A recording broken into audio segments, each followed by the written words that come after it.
Her hips were narrow as a boy's and looked right in the brown corduroy Levi's. She wore a brown checked wool shirt.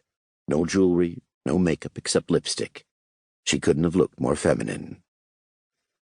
"Mrs. Olson," he said, "I'm Dave Brandstetter." "And soaking wet," she apologized. "I'm sorry about that. Come in." With a glance at the weather and a shiver, she shut the door. "Give me those and I'll hang them in the kitchen to drip. You go make yourself comfortable." She took the trench coat and canvas hat away. He stepped down into the living room. It was long. Pitched roof, hand-hewn beams, knotty pine paneling. Logs blazed in a fieldstone fireplace, flanked by loaded bookshelves. He took a wing chair close to the fire, hoping his feet would dry.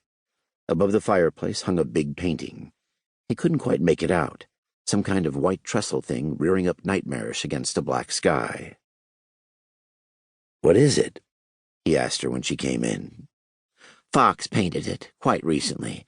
It's very different from anything else he ever did. It's called The Shoot. He wouldn't tell me what it means. He just says, it's a memory."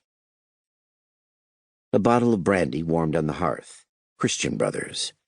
She poured splashes from it into 2 small snifters, handed him one and sat down across from him, feet tucked under her.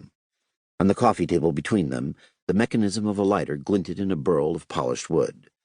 When he set a cigarette in his mouth and reached for the lighter, she got it first and worked the flame for him.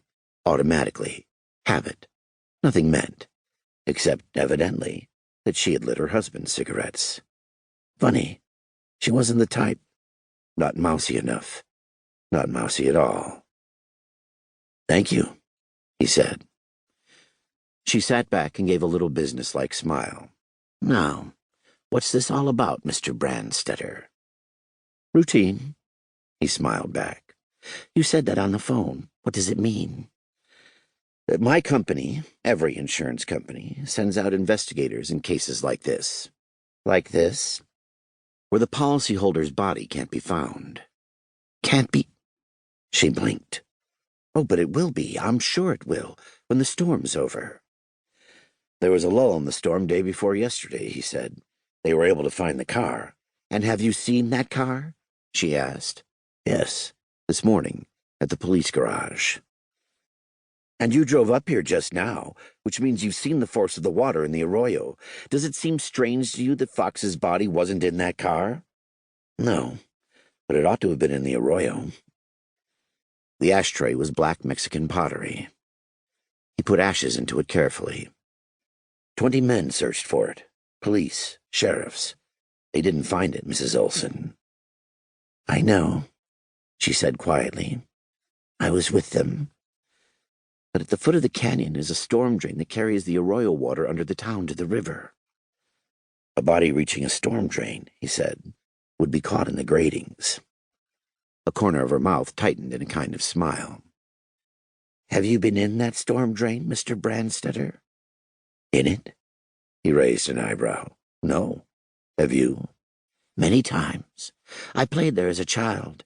It was built when I was about 10. Before that, the arroyo itself cut right through Pima. Every time there was a storm like this, it nearly washed the town away. Lloyd Chalmers built the drain. It was his first big job. He was just starting out in the contracting business. He couldn't have been much older than 20. He's the mayor now, in his 4th term. My husband is running against him. Was. I know." The posters were pasted up all over Pima, flaring reds and oranges, paper wrinkled in the rain. Chalmers, growth.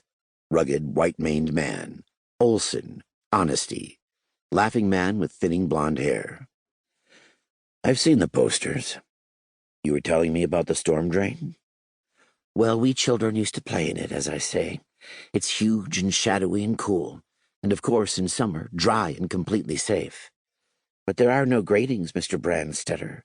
It's simply a concrete tunnel.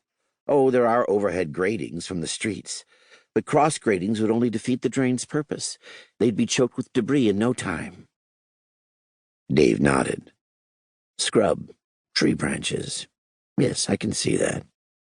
But it's that sort of material that ought to have caught and held your husband's body in the arroyo itself, someplace in the 4 or 5 miles between the bridge and town." He swallowed.